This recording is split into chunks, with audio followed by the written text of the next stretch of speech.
Começa agora Quem Somos Nós, o programa para quem tem prazer em conhecer. Uma parceria Eldorado FM e Casa do Saber. Apresentação Celso Loduca. Boa noite, começa agora o Quem Somos Nós. A gente procura ter uma conversa autêntica, profunda e descontraída com pessoas de várias visões e especialidades, como filósofos, cientistas, artistas e muito mais, sempre sobre a natureza humana. Você pode ouvir todos os programas que já foram ao ar nos sites da Eldorado, da Casa do Saber ou direto no quemsomosnós.com.br. Hoje nós continuamos com a série dos médicos. Eu sou Celso Loduca e aqui comigo e com as pessoas que vieram nos assistir, Raquel Soeiro, uma médica brasileira da organização humanitária Médicos Sem Fronteiras. Boa noite, Raquel. Boa noite, Celso. Quem é você? Eu sou médica de família e comunidade e sou um ser humano também tentando entender quem sou eu e quem são os seres humanos neste mundo. Tá, você escolheu um caminho complicado para tentar entender. A sua experiência, né, de ser voluntária, é voluntariado, não é? O Médicos Sem Fronteira, ou você recebe para trabalhar? A gente recebe um salário mensal quando a gente está no projeto, né, no país, bem abaixo do valor de mercado, mas é que é um salário para que a gente possa se manter quando nós estamos entre missões, entre um trabalho e outro que a gente não recebe, então a gente tem isso. Quando você volta para casa, você tem uma reserva ali para conseguir comer. Isso. Certo. É uma ajuda de custo, né? Um salário, isso, né? Então, explica um pouquinho por que é que você decidiu se colocar para trabalhar nos problemas humanitários, nas questões humanitárias como médica? Eu sempre quis ser médica e desde pequena, e eu lembro que as pessoas quando perguntavam, mas você quer ser médica por quê? Eu falava, porque eu quero ajudar as pessoas. E é uma coisa que eu sempre tive de mesmo antes de entrar na faculdade de medicina, essa coisa de tentar ajudar um pouco, de tentar aliviar o sofrimento aqui e ali. E aí quando eu entrei na faculdade, no segundo ano, teve uma palestra dos Médicos Sem Fronteiras lá na faculdade. Aí naquele momento eu tinha certeza que eu queria trabalhar com eles. Então eu terminei a faculdade, eu trabalhei um pouco, eu fui fazer especialização. Assim que eu terminei a especialização, aí eu mandei meu currículo para eles chamaram para fazer toda a seleção e eu fui aprovada e comecei a trabalhar. Mas qual que é a diferença entre a maioria das pessoas que entram em medicina entram falando que querem ajudar, ou pelo menos antes de entrar? Depois, no decorrer do período, as coisas vão mudando, parece, né? E para você não mudou, pelo contrário, aprofundou. Por quê? O que você tem de diferente dos outros médicos que não se predispõem a fazer isso? Eu não diria que é diferente. Eu acho que todo médico tem um pouco realmente dessa coisa de querer aliviar o sofrimento humano, de querer ajudar as pessoas.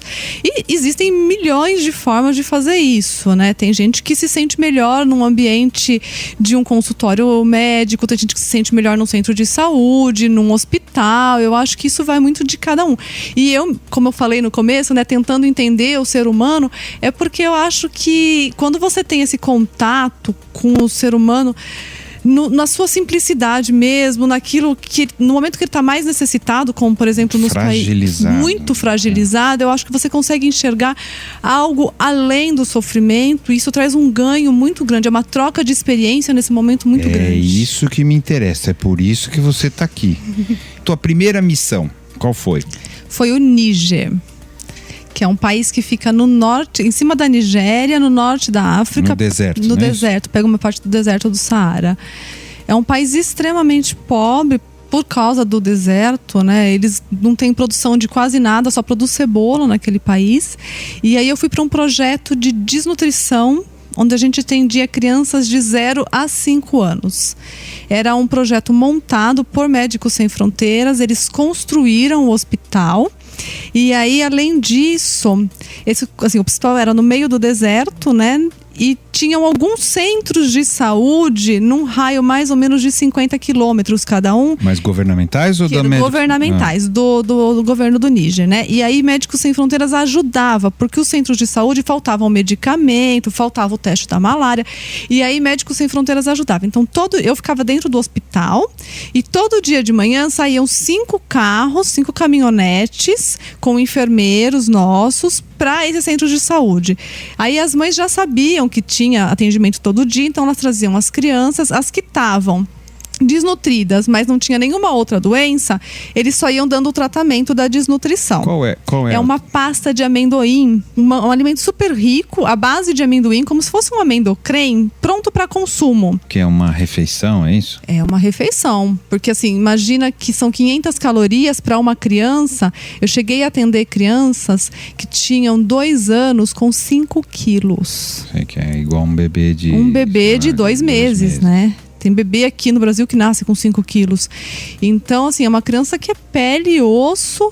E aí, essas 500 calorias realmente é uma bomba, né, nutricional. É aquela coisa que, no instante, ela começa a recuperar. Mas é abaixo do que as pessoas necessitam, né? Não é 1.000 nós, tanto. né, adultos, necessitamos de 1.000 a 2.000 calorias. Uma criança necessita de 500 a 1.000 calorias, sim.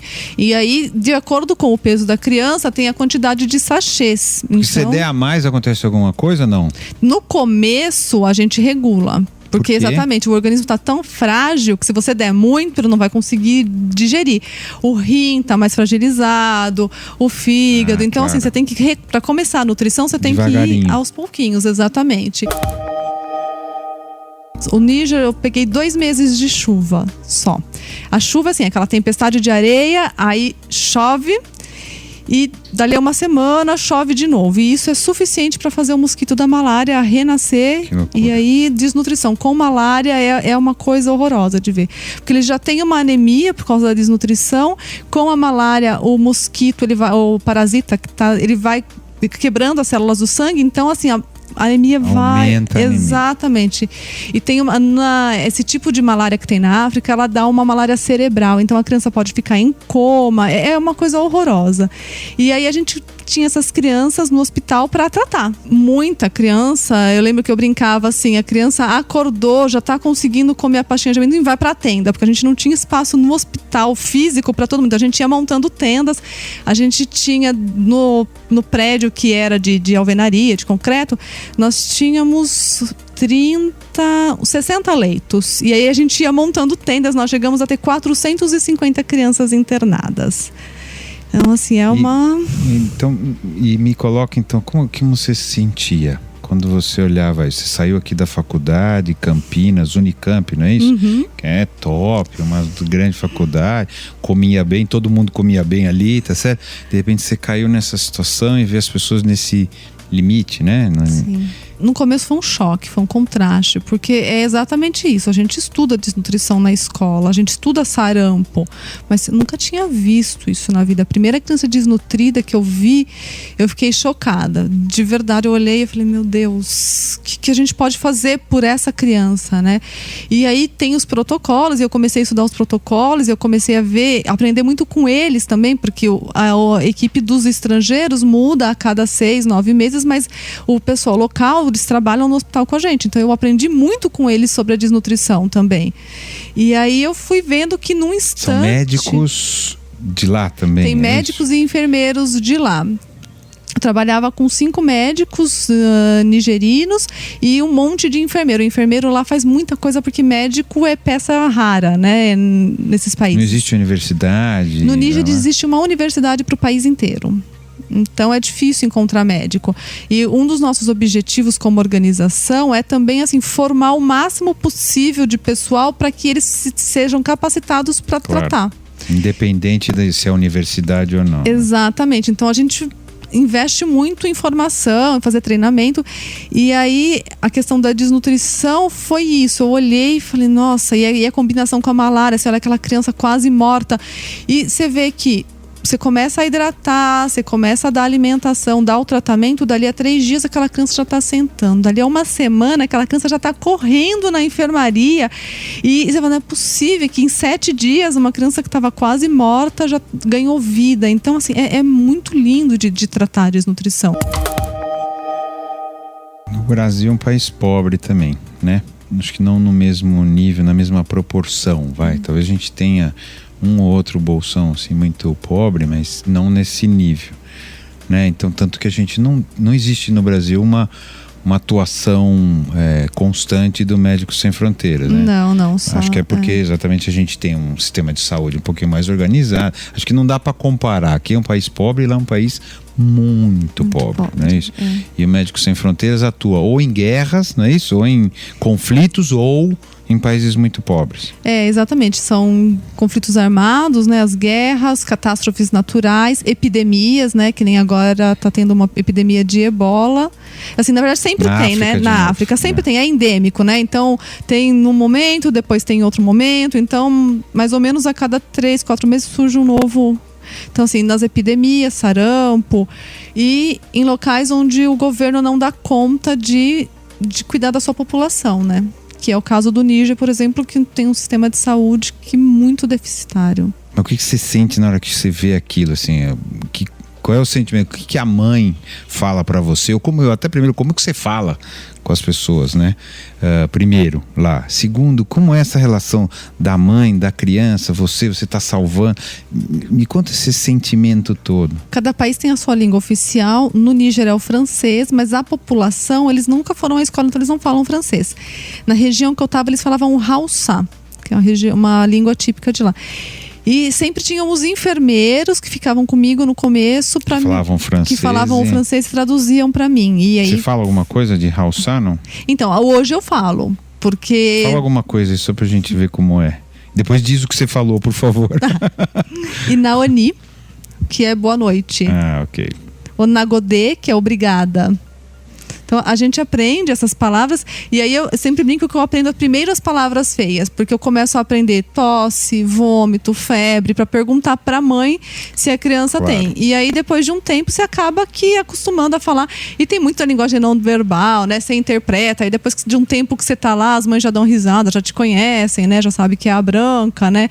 Em Hausa é Nassara, né? A Nassara é a branca. Então, Nassara quer dizer a branca. A branca, é. As mães, ela tem... isso é muito bonito, porque elas têm muitos filhos. No Níger, a taxa de natalidade é 10 filhos por mulher. É a média. Então, e às vezes ela vem pro hospital com a criança que está doente, aí vem com 2 maiorzinhos, aí deixou maior em casa. Então, mas o amor que ela tem por aquela criança que está no hospital é impressionante, assim, aquele olhar de preocupação, de cuidado, o toque, é muito maternal realmente, daquele amor de mãe. E quando ela mesmo vê que a criança está melhorando, elas falam pra gente o obrigada, o nagodê. Então, assim, e esse olhar delas de perdido, de desespero, quando elas chegam com a criança no colo, que elas descem da perua, e na hora que a gente dá a alta, assim, não tem preço. E depois a criança foi embora, quer dizer, o que causou a desnutrição dela vai voltar. Na verdade, assim, lembra que eu falei no começo que tinha o tratamento ambulatorial, né? Que a gente dá a pasta de amendoim para casa. Então, até que ela saia, ela pode sair do hospital, mas até que ela saia da desnutrição, ela vai acompanhar naqueles centros de saúde, onde é o mais próximo para ela, para sair da desnutrição de verdade, né? Para chegar num peso de uma criança normal. E dentro do hospital, a gente tem um grupo de promoção de saúde que tenta ensinar as mães a trabalhar o que tiver, o que encontrar, raiz, o que for, para tentar fazer comida para que aquela criança não caia mais na desnutrição. Então, porque no final ela está desnutrida porque não tem que comer. Exatamente. Não por nenhuma outra razão. À medida que você para de dar a pasta de amendoim, ela vai voltar, ela tem a tendência a voltar a ficar desnutrida. Então aí vocês treinam a mãe, mas funciona? Quer dizer... Olha, eu fiquei exatamente, eu fiquei 9 meses no Níger e de rever criança, assim, falando, não, mas essa criança teve aqui há 2 meses, foi, acho que assim, não chegou a 5%, e 2 dessas crianças, quando nós fomos investigar de novo, elas foram diagnosticadas com tuberculose. E então tinha uma outra doença ali escondida que ajudava, né, a criança a ficar desnutrida. Você foi enviada para uma missão no Níger. Quanto tempo você fica? É um tempo determinado? É um tempo indeterminado? Quem que escolhe o tempo que você vai ficar? Quem que escolhe o lugar onde você vai? Eles enviam para nós a proposta, né? Olha, tem um trabalho, né? Que nem esse tem um trabalho num hospital com crianças desnutridas no Níger para 9 meses. E aí eu posso dizer se eu aceito ou não. Geralmente os tempos são de 6 meses a 12 meses. Que a gente fica num país. São eles que determinam de acordo... Você é casado, alguma coisa? Não. Namorado? É difícil também, né? Você vai ficar 9 meses no Níger, volta. Não sei o que, é difícil. É difícil. Vai ter que arranjar outro médico sem fronteira aí pra conseguir casar. Porque você abandona a família, você de alguma maneira se dedica a outras pessoas, né? A família fica aqui, né? A gente conversa por Skype quando dá, quando tem internet. Por Skype no meio do deserto? Tem isso?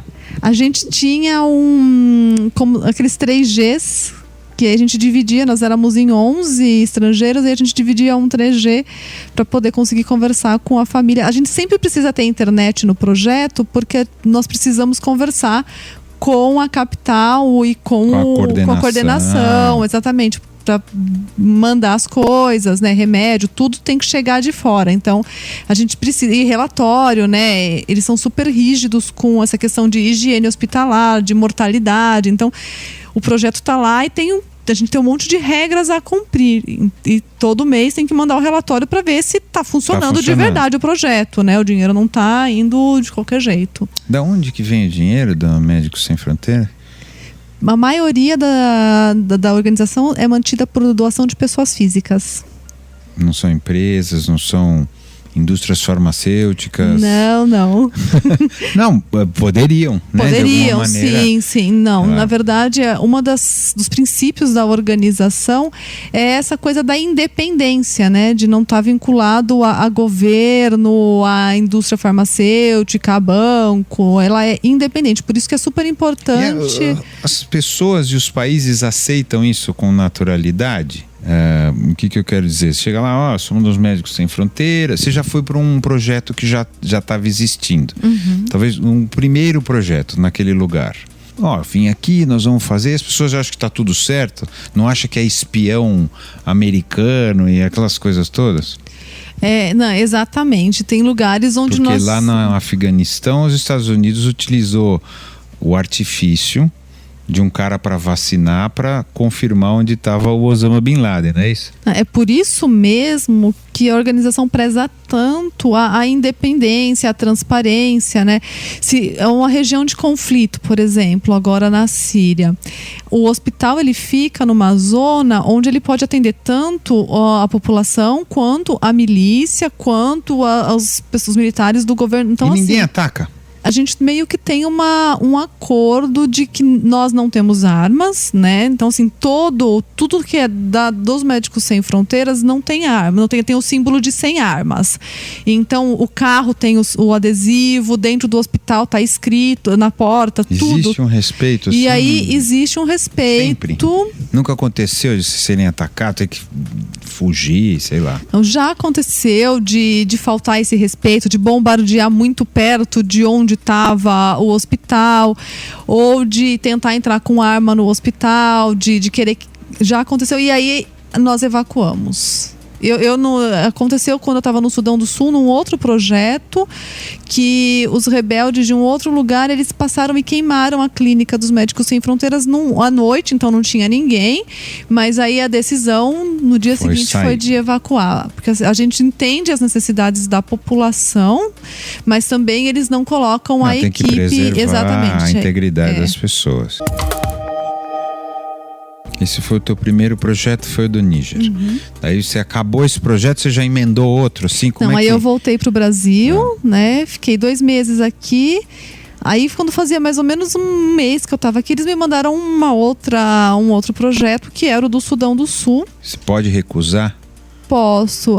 Antes do Sudão do Sul, eles tinham me mandado o Afeganistão, 9 meses também.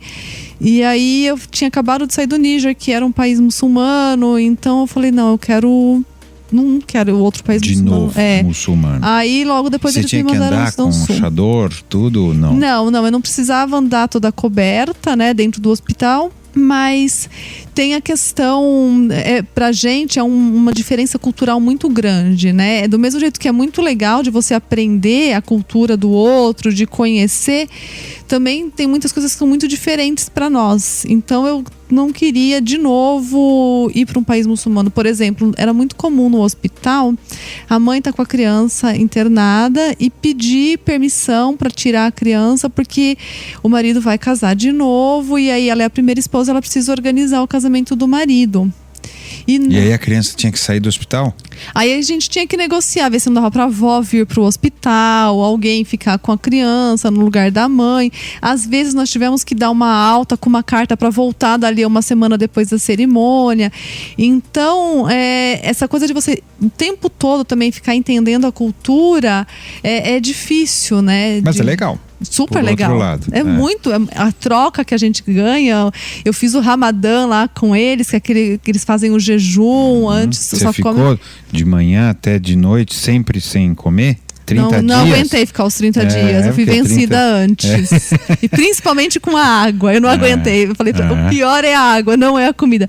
Mas a festa do Ramadã, de compartilhar com eles, nossa, é muito gostoso. Tá? Bom, vamos lá, continua. Aí mandaram o Afeganistão, você não quis, mas era na guerra pro Afeganistão? Na época que tava a guerra ou depois? Já era depois, já tava mais tranquilo o contexto. Mas assim, era exatamente essa coisa de que você não pode andar. O Níger tinha a questão da segurança durante 9 meses. Eu só podia andar dentro do carro, então era da casa pro hospital, do hospital para casa, e a distância eram 2 ruas. Então durante 9 meses eu não podia caminhar. 2 quadras que você não podia caminhar. E o Afeganistão era a mesma regra de segurança. Isso para mim foi o pior. Eu falei, não, eu não vou aguentar ficar mais 9 meses sem poder nem caminhar daqui a ali, né? Aí eu falei, não, dá solidão? Não dá solidão, mas dá uma vontade de caminhar, de poder andar mesmo, né? Eu lembrava, eu falava assim, ai meu Deus, quando eu tava aqui no Brasil, eu às vezes tirava o carro da garagem para ir de casa no mercado a 3 quadras e agora eu não posso caminhar 2 ruas. Então é isso que é o ruim, de você não poder respirar o ar puro, não poder caminhar. Veio o Sudão do Sul, fazia 1 ano que ele estava independente, não fazia nem 1 ano ainda, tá? Tinha acabado de ficar independente. Teve uma guerra enorme, aí você podia caminhar? É porque já estava mais tranquilo, porque foi logo depois da separação. Então assim, a gente tinha o toque de recolher às 7 da noite, mas eu podia caminhar, eu ia correr todo dia de manhã às 6 horas da manhã, que a guerra já tinha acabado. Então assim, não tinha bomba, não tinha nada ao redor. E aí lá no Sudão era também subnutrição ou não? Já era outro Não, era tudo. Era um hospital grande, esse do Sudão, onde tinha até cirurgia. Começou na época da guerra mesmo, para atender principalmente os feridos de guerra.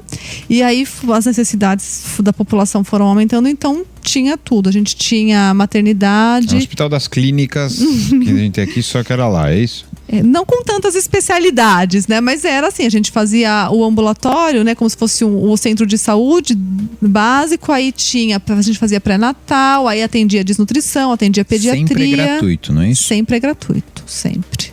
E não tem nenhuma ajuda do governo, não. Seja lá de onde for. Quer dizer, o governo não repõe ou não dá o prédio, não faz nada disso. Do Congo, a gente trabalhava num prédio que era do Ministério da Saúde, que foi meu outro projeto. Mas o do Sudão do Sul era 100% Médicos Sem Fronteiras também. Eles construíram o hospital, o centro cirúrgico era uma tenda inflável, onde tinha até ar-condicionado dentro, né? Que os logísticos faziam. O gerador era nosso, o poço artesiano agora vinha da gente. Tudo que tinha na região vinha dos Médicos Sem Fronteiras. E depois, uma curiosidade, o Médicos Sem Fronteiras passa essa experiência, essa tecnologia pro país? Ela deixa isso pro país? Porque de alguma maneira vocês devem aprender como lidar com a saúde de um jeito barato, objetivo, né, rápido, com coisas precárias, mesmo assim você consegue fazer. Vocês transmitem esse conhecimento para o país ou para o governo, seja ele qual for, para que ele possa depois estender isso, ou não é assim? Sim, exatamente esse é o nosso objetivo, né? Formar o pessoal local, os moradores do país, para que eles consigam continuar a fazer. Mas aconteceu já de algum país ficar independente dos Médicos Sem Fronteiras em função desse trabalho? O país não, mas o projeto sim, a gente fecha projeto.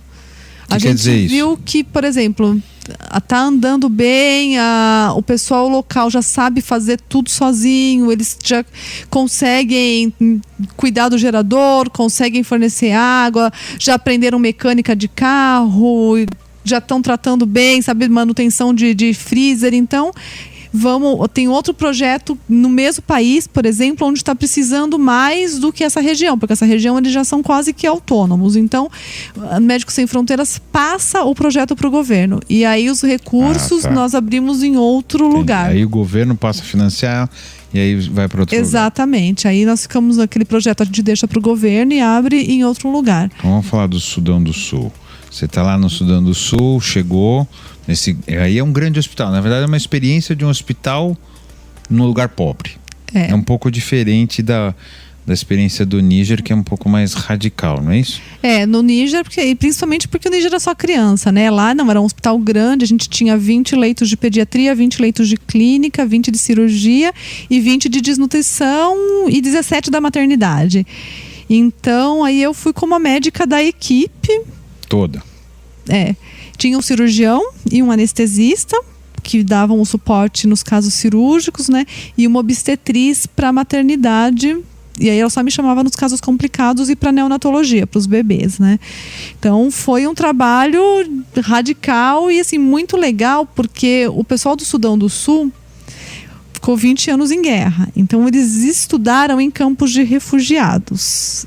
O nível deles assim é bem abaixo do que a gente espera de um enfermeiro, de um clínico. Não tem nem médico, não existe médico no Sudão do Sul. No país. No país, não existe. Então, é um trabalho de formação constante e é muito gostoso você poder prestar assistência à população e, ao mesmo tempo, ensinar.